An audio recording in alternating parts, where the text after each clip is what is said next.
Mike McCool here in the Royal Examiner studio, and with me today is Scott Turnmeyer. Thanks. Brian Scott. Scott Turnmeyer. Yeah, thanks for having me. I appreciate it. Yes. Yeah. Scott is running for the Board of Supervisors in the Happy Creek District. So Correct. I thought, well, it's about time you come in. We got to. Yeah, it's been about a month and a half since we had our first one, right as I launched my campaign. Right, and of course we've had our candidate forum, which you can watch the results of that on the Royal Examiner. Yeah, and thank you for recording that. Yeah, actually, it was good, and I definitely invite all of the public to go and check that out. Yeah, it was a good one. It was a good one. I think it was a really good one. It was good on all parts, both school board candidates, George Klein getting up there, and then Mr. Carter and myself. Yeah. I think it was a good one. The questions were fantastic. Yeah, they were good this time.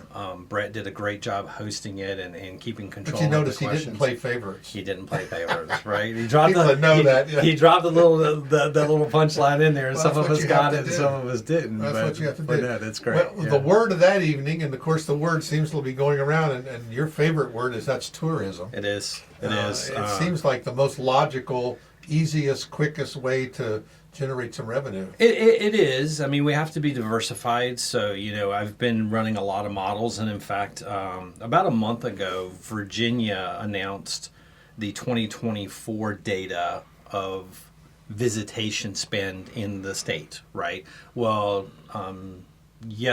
Monday, I think it was Monday, they actually came out and announced the locality information. So that data is much more detailed. Sure. And so I've been diving through that data and comparing ourselves to, Page County, to Shenandoah County, to Culpeper County, to Rappahannock County.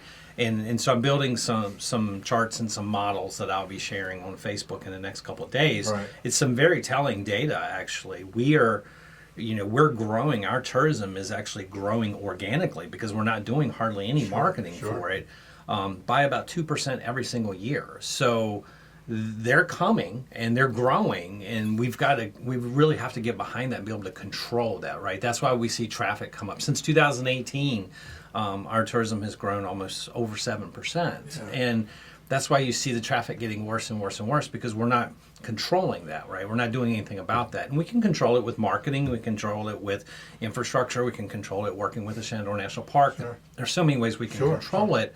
But if you just let it go, it's going to do what it needs to do, right? Exactly. It's going to take the least path of least resistance. That's exactly what it's going to do. That's exactly what it's going to do. And it's a perfect analogy, because that is what's happening. South Street and North Royal is the path of least resistance. Sure. They're, our visitors that are coming to the national park, they're plugging in that in their Waze or their Apple Maps or whatever, right? And their navigation is taking them the path of least resistance, and so that's what they're doing.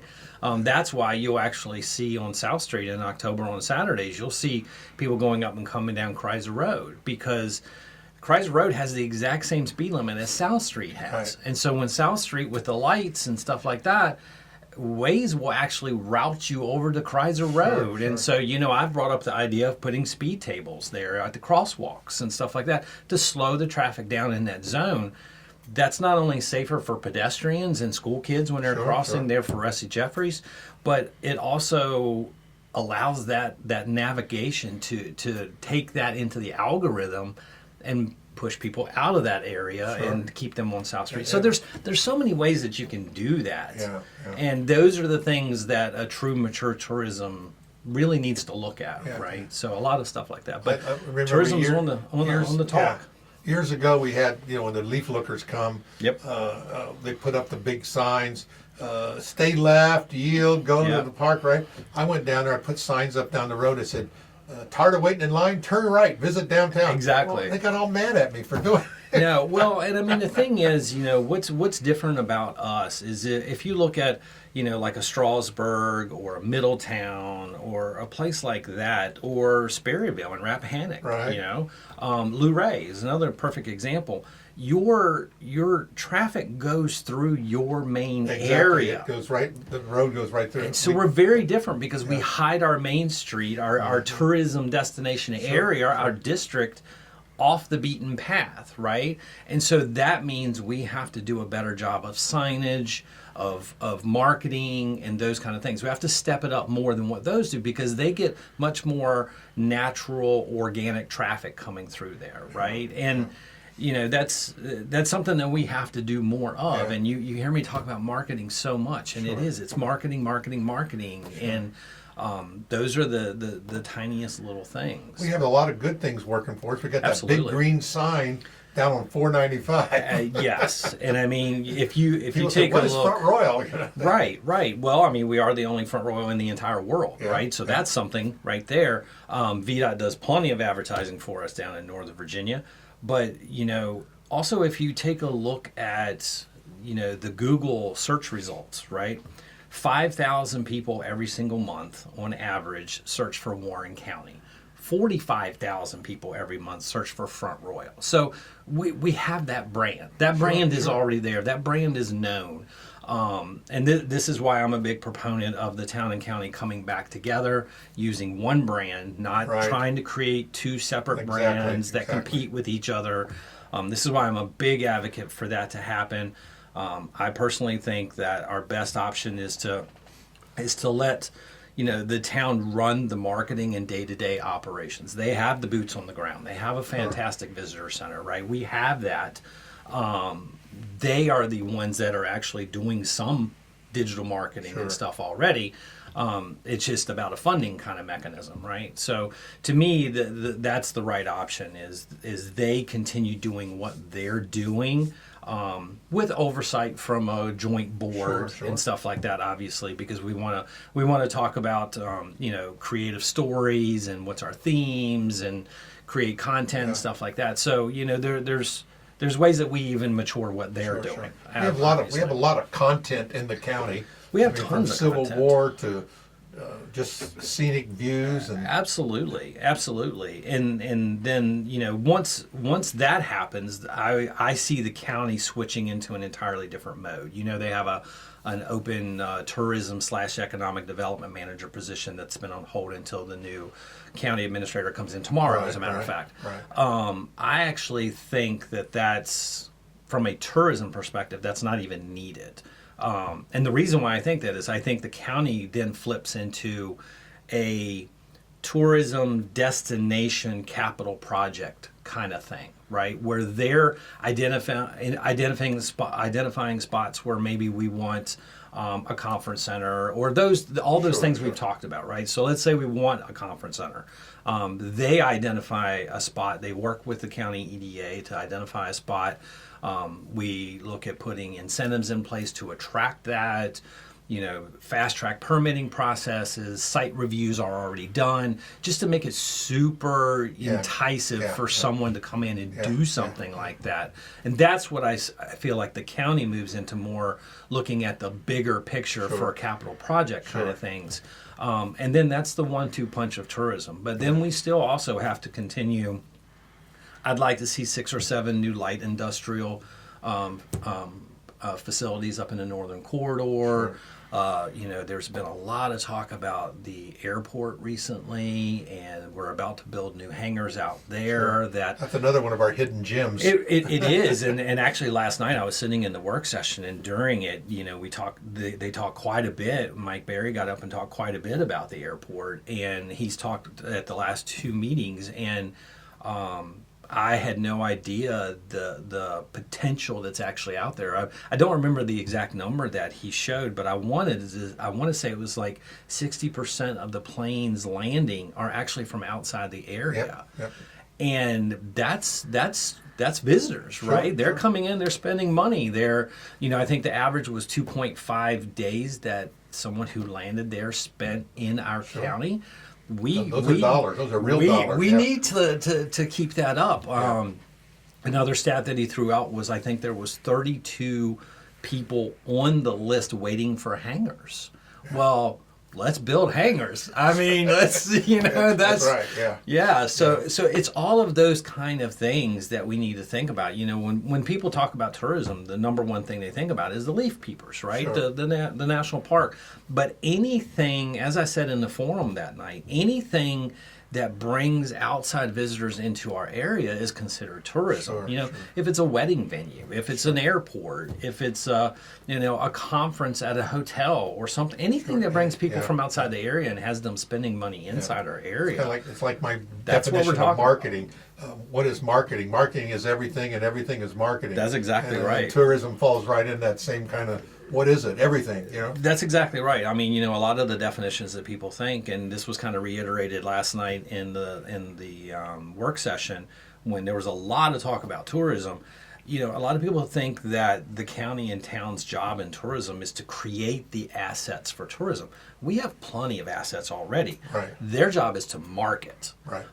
If you do more marketing and you're bringing more people in, more assets are going to happen naturally. Sure. That's just Yeah. going to happen, right? I feel like our events and stuff like that should be pushed to the business organizations. I know that FREBA does a phenomenal job with the Festival of Leaves. Your Chamber of Commerce does our wine and craft stuff. People like that. Those are the ones that are running the really strong events. I don't feel like our town nor our county should get into being event planners. Right. They could be event facilitators. Exactly. And marketers, right? But I think that's one thing that we've been missing for years is the fact that tourism is about marketing. Even last night, there was so much talk about tourism. Not one time was marketing mentioned on this is how we market. This is what we're going to do. There was some talk about how we've done rest area visitor center takeovers and stuff like that, where we take our stuff and put in a visitor center in Roanoke or Stanton or someplace like that. But me personally, I like to run our business from, would I buy this product myself? Put myself in their shoes, right? Sure. I've never stopped at a visitor center on the highway at a rest area and convince myself to go to someplace. Right. So, I watch TV very, very infrequently, but when I do, I'm seeing ads for North Carolina. I'm seeing ads for West Virginia, Greenville, South Carolina. Luray, Virginia. Luray. I'm seeing these video ads on the streaming services, all the time. And we have the capabilities. We have some great media content people here, you yourself, right? We have Toy Box Studios, and there's tons of other ones, right? That are happy to work with us and create that amazing content. We have assets everywhere that we could really, really bring out some great content, and then putting it up on those kind of channels is so easy. I mean, you know how it works, right? So those kind of things, your Facebooks, your Googles. We're not doing any of that. And we need to be focused on, pick something and focus on it. That's right. You can't do everything well. You got to pick one or two things you're really good at, right? That's right. And not to pick on the tourism committee or the county or anything like that, but something they showed last night was, bear statues for our town and county, and they're great, they're cute, right? But there's so many things we have to do. That's like step 700 in your tourism plan when you've done 699 other steps. We're on step 4, right? And so there's so many things that we have to do first. And if you're going to spend money on statues and stuff like that, that money can be going to marketing right now and growing this revenue. When we're cranking the revenue, sure, then you go to your nice to haves, right? But right now you have some must haves, and that's marketing. Well, you mentioned the meetings and things, and of course you've been going to them. That's what most candidates do to kind of figure out, am I really going to get into this? Yeah, I see every single one. Even if I'm not there personally, I'm watching it either live at the time or the very next day. But let's talk. I watch town council and all the others. Yeah, because they're all related together. Correct. It's great entertainment. I highly respect it. I highly recommend for everyone to watch it. It's better than normal sitcoms.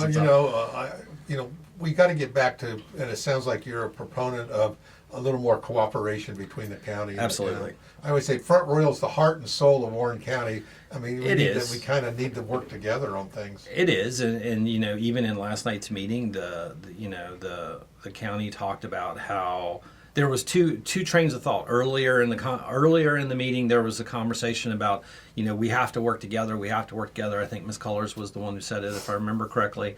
And then a little bit later on, when the tourism was talked about, they were like, well, no, we want to be separate. Right. And You can't separate it. It's like you can't peanut butter separate jelly. it, right? You know, That's exactly, yeah. you can't separate it, Yeah. right? And there's tons of models around here. Culpeper is a perfect example of where their county gets the most of the lodging tax, just like ours does.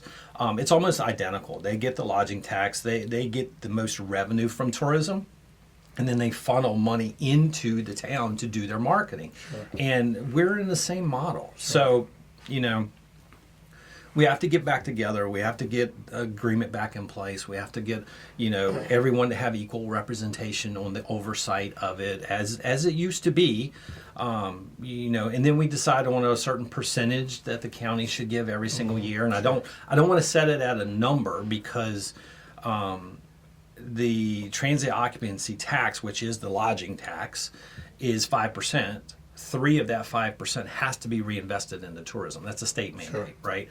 And so as you grow tourism, your lodging tax is going to grow. That 3% grows. Sure. And so you want your marketing to grow right Exactly. in the exact same ratio, right? Yeah. So you set that as a percentage. So, just to shoot off the hip, if we say, okay, 40% of the transit occupancy tax goes to the town, it must be used on digital marketing, right?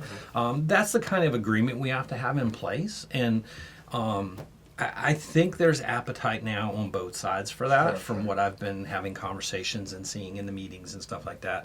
And I think it's by find time to do that. And I would rather see it now. I don't, hopefully I win and I come in January, and if so, that's going to be a major thing I'm going to be pushing.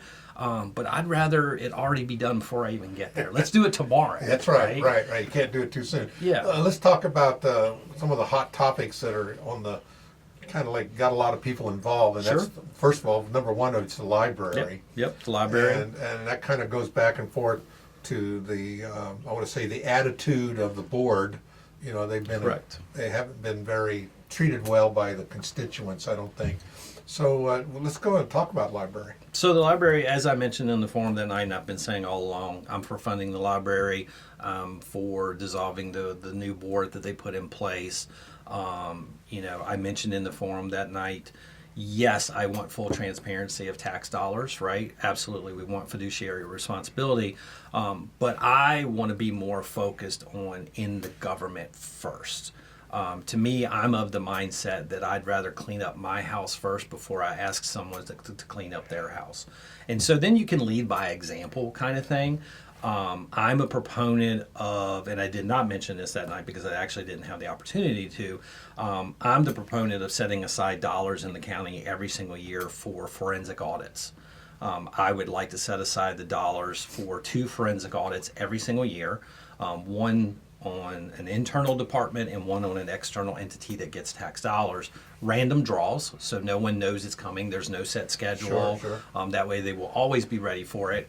And if you imagine, yes, there's going to be $50,000 to $150,000 cost in that, depending on the size and scope of your forensic audit. But if we had been doing that, we would have saved $21 million. Sure, exactly. So that's the transparency that I want to see. I want to see that kind of stuff. I want to find those hidden things. It's not a witch hunt. It's not that. It's a protection, right? And there's 2 entirely different things. But when we've been burnt and we've lost $21 million, that's all we know of. That we know of. That we know of, right? So I'm using that number. I think it goes deeper, but I can't prove any of that. So, but we know we've lost that, then we have to have protections in place to make sure that doesn't happen again. Yeah. And the way that they found it was happening was through a forensic audit. So if we have forensic audits happening on a continual basis, we are protecting ourselves.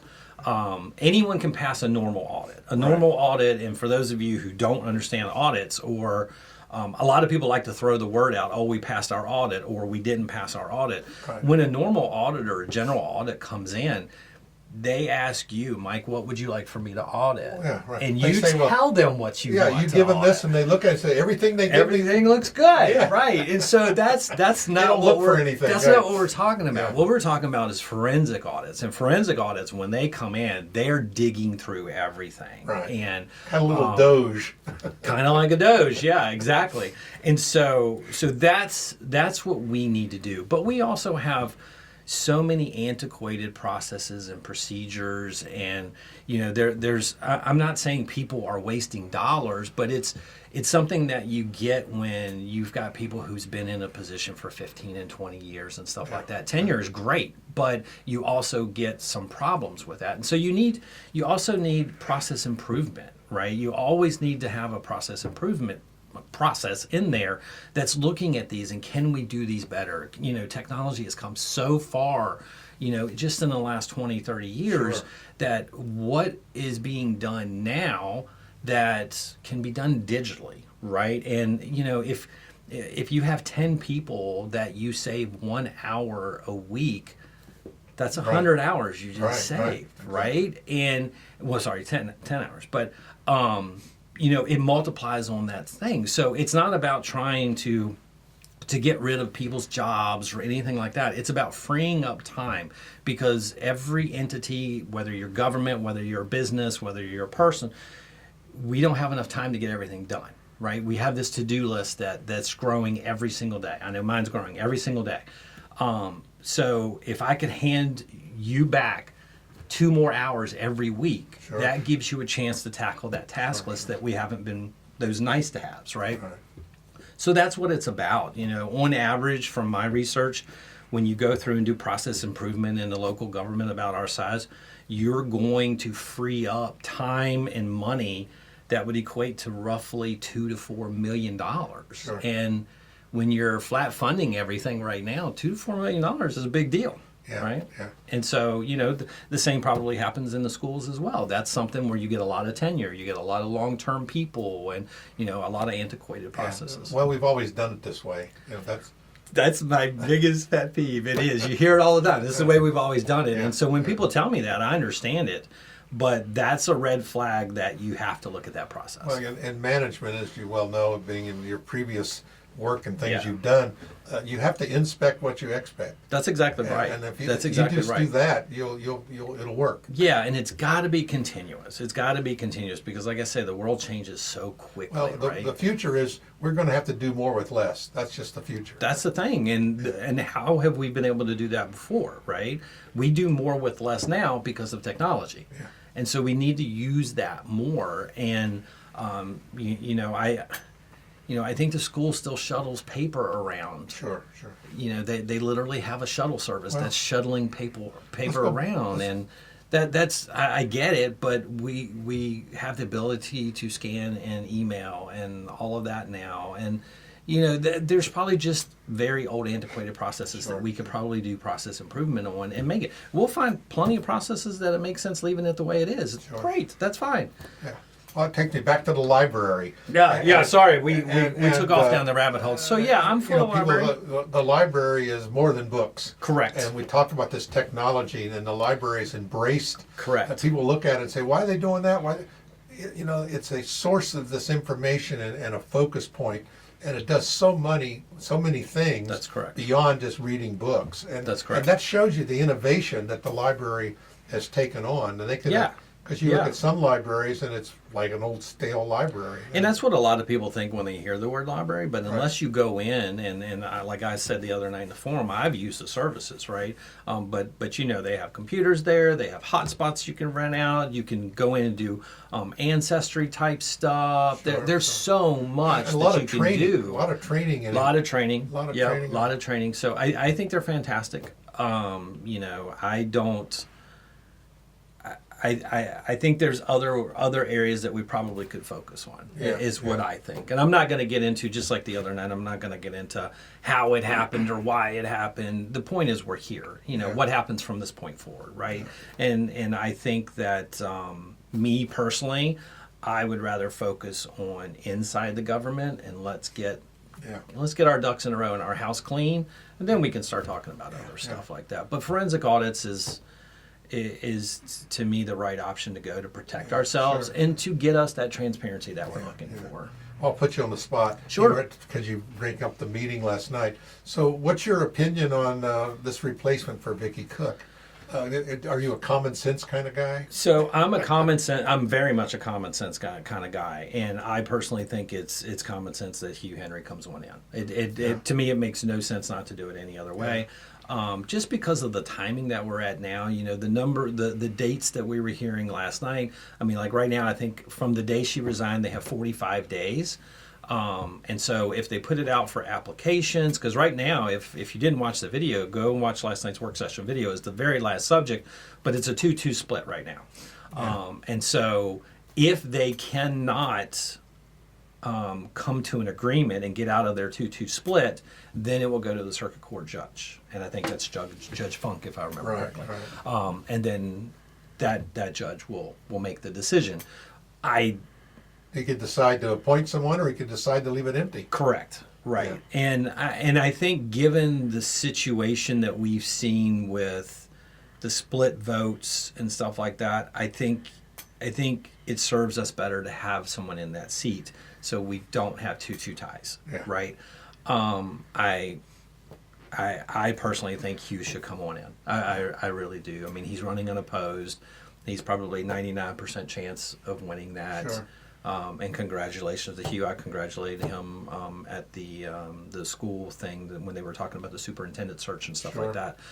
So definitely, I think it's a no-brainer. I mean, I really, really do. You're going to spend weeks trying to find somebody, and then they're going to come in mid to late October. Then you're going to have an election, and let's say it's not Hugh, and Hugh wins the election. Now they're going to start setting in on things, and it's just... It just makes no sense to me to not put Hugh in there. Common sense makes it a little easier. Yeah. All right. Anything else? No, I just want everyone to know to be informed, right? There's a lot of information for this election. The library is important, obviously, but there's a lot of other important items: economic development, our schools, our homeless, our public safety, financial transparency, and good government, those kind of things. There's tons of them. Go to my website. It's scottturnmeyer.com. You'll see my entire platform. I'm running this campaign a little differently. People probably have already noticed that. I'm not door knocking. I'm not going out door knocking. I'm doing live Q&As. I'm doing some meet and greets. I'm the type of person that I don't want someone coming up to my house. And so if I wouldn't want someone coming up to my house, I'm not going to do it. Anyone can reach out to me anytime if they want to talk. I'll set up a time and sit down and talk with them personally. I will come to your house. It's not a problem. But I've just been doing things differently, I've always talked about thinking outside the box and being different, and I'm kind of running the campaign the exact same way. Right. So, and you're running as an independent. I am running as an independent. So even though I am a conservative, the reason I'm running as an independent is because I actually didn't plan on running. I was not planning on running, and it was never a thought in my mind until March, April timeframe, and I never saw the need to try to get in the Republican primary or anything like that. If this was a forethought in my mind, then obviously I probably would have gone that route. But the largest majority of this county is in the middle. Right. And just leaning one way or the other. We have a small number on the extreme outs on both sides, but the majority is going to be in the center, leaning left or leaning right. And I'm just like they are. Yeah. Most of the time I lean right, but on some topics you might see me lean a little left a little bit here and there. But that's kind of what it is for a locality anyway. Should be about local issues. I personally don't think partisanship has any place in local government. I really don't, because it's about what's best for the locality. It's not a right or left kind of thing, right? And so I think being the most of the people are in the middle, leaning one way or the other, that kind of sets that stance. Yeah. So yes, it's tougher for me as an independent to win because Some people go in and just, notch the R, or Sure. in our county pretty much, because I think we're 80%, conservative like that. Plus there is no Democratic on the Happy Creek ballot anyway. So it is tougher because some people come in and Sure. and just do that down the line. But I want to get a lot of people out to vote, and that's really what we want. Whether you vote for me or you vote for someone else, or you're right, you're left, you're middle, you're pink, you're purple, show up. show up. I mean, early voting starts on the 19th. Right. It's going to run Monday through Friday, all the way up until 2 weeks before the election, and then the 2 Saturdays before the election. Right. It will also be open on Saturdays, and then obviously Election Day is November 4th. There will not be early voting on November 3rd, the Monday before. Right. But get out and vote. It's so easy to do. All you have to do is go up to the election board office at the Health and Human Services complex up on 15th Street. Super easy to vote. There's still time to get registered. Absolutely. Well, I think doing early voting, you can actually go in and register and vote the same day if you haven't registered. So there's plenty of time to do it. I just want people to vote. There's a lot of, there's a lot of things that we want fixed, and there's a lot of people that tell me that we need change. Well, I'm running because we need change, and I want to bring in fresh new ideas, out of the box thinking. Experience is great, and no, I don't have experience as a supervisor, right? But I think we're at a point now where if experience was so great, then why are we in the situation that we're in right now? So I think it's time to just start looking at things differently. Right. And I'm happy to fresh set of eyes. That's what I think. Some injection of some new blood. They always say you need to be in the middle in order to govern. Yes. So, well, it's all about compromise. It's like I mentioned the other night. Sure. The question was, how would you deal with conflict on the board? And again, go watch this. Watch it on the Rural Examiner's page, as a matter of fact. And, the first word out of my mouth was compromise. Right. And it's about compromise. It's about meeting in the middle. It's about finding common ground. And that's what moves us forward. We're not going to agree on everything. I don't want us to agree on everything.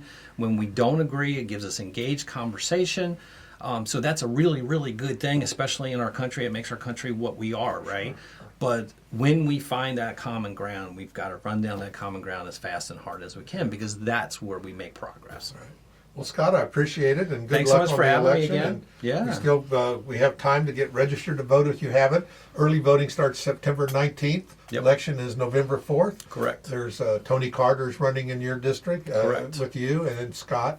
We also have a couple school board races in Happy Creek. We do. And of course, we have our governor, lieutenant governor. That's correct. And our attorney general. So that's correct. We have there's a few things on the ballot. Right, and really, I mean, Happy Creek is the big contest local wise, right? Yeah. Because you've got Hugh, who's running unopposed for Fork Board of Supervisors. You got now George running unopposed, and congratulations to George for running unopposed for the school board. Sure. So it's Happy Creek now, Yeah. and happy to be there. That's for sure. Yeah. Well, good. Thanks again, Scott. Yeah, thanks. I appreciate it.